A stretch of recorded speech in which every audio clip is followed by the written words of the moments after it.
So something important to figure out when you're working with a financial advisor that has you in a ETF mutual fund based strategy is whether you have actual diversification or just the illusion of diversification. I bring up this little portfolio recommendation I found when I was scrolling on Instagram, and it lists this out as kind of like a good starter investment portfolio. On the surface, it seems very diversified. You know, you got your real estate, you got your energy, you even got consumer defensive in there to make it look fancy.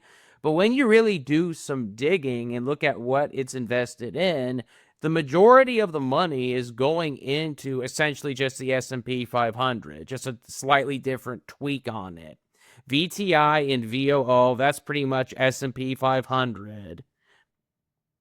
You look at the tech fund, S&P 500 is already very heavily tech focused. It's about 40% tech, and same with VTI. So you're essentially got a very heavy tech fund and two minor tech funds all in the same portfolio.